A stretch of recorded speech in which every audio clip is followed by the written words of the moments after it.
Konnichiwa! Welcome to Golden Market Japan. Today we'll be talking about CSR. Let's go!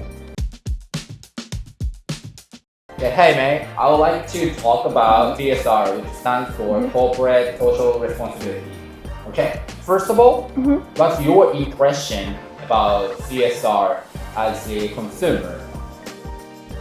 As a consumer, I got the impression that CSL means like sustainability, like protecting the environment or something connected. But I don't really pay attention to CSL personally, so I want to study more about it. Got it. Okay, so I think one difference you can note here in Japan, it is same. Like the big companies, public companies, for example, most likely have stated about CSR on the website, but it's not as extreme as the Western society, and consumers in general do care about the environment. For example, a couple years ago, all of a sudden, the plastic bags. Plastic bags. Right? We call eco bag. We bring it for shopping. Yeah. It used to be free, but now you have to pay 3 yen, 5 yen, 3 penny or stuff. That's because the government and the big corporations started to try to follow the world in terms of this environmental friendly things like CSR. So there's a few examples, and today I would like to give you 2 examples. One from a corporation and then one from startup. Okay, so first of all, can you share a specific example by a large company? Okay, I would like to talk about JAL. Japan Airlines. So the red one. So it's obviously a national flagship airline. They fly all over the world. They had some internal challenges about waste. So Japan Airlines, they have lots of lounges in the airport. They have coffee. So they have coffee. There's lots of grounded coffee beans, and then after you do it once, there's still gonna be lots of beans like in powder. So Japan Airlines, lots of lounges in the airport, and then they serve coffee. So there's lots of coffee beans and grounded coffee beans. After they used, they had to throw that like 1.8 ton of coffee like powder. Oh, that's a big portion. Yeah, it's huge, right? And then they were trying to figure out how to reuse it. Reuse.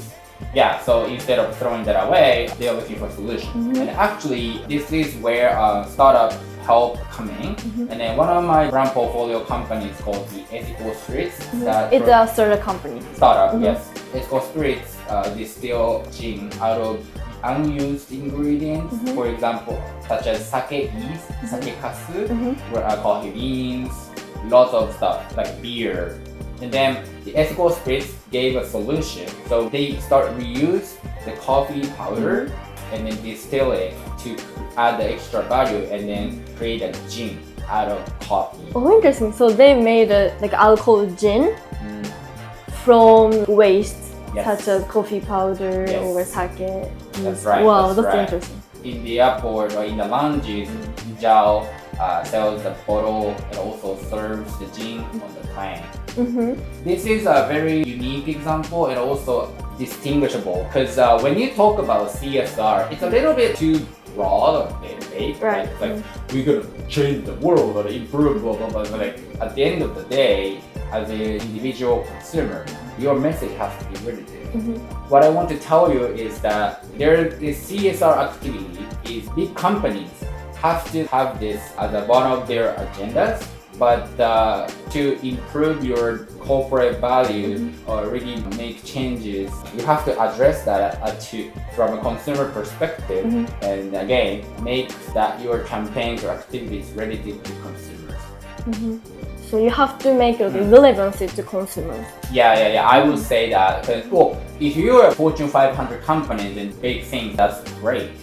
But I assume those who are watching this video are running, small to medium-sized companies. Really have to, political, have to start a huge campaign for the world. I mean, everything you do is for the world, but you should start small and then make some small impact to your end consumers instead of the whole society. I have one question. Okay. How do Japanese consumers react to CSL or sustainability? Good question. Good question.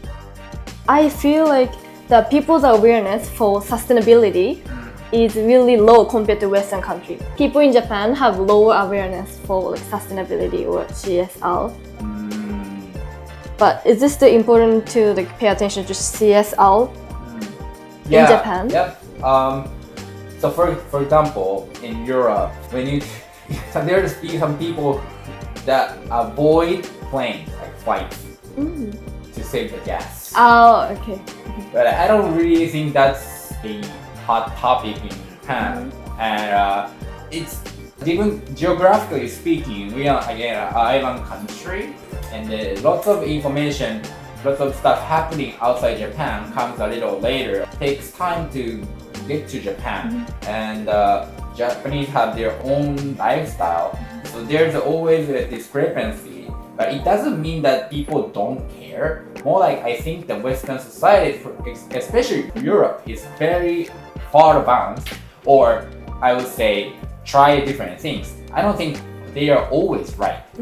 It's just they just try new things for them, and then at the same time, Japanese people also do something new in their own way. So that's completely different. When it comes to CSR, sustainability, I think Western societies have more, have advanced. There's something that we can learn from them. But Japanese people do have like awareness, like we are catching up. Yeah, I think they're aware of it. It's just taking time, just as usual.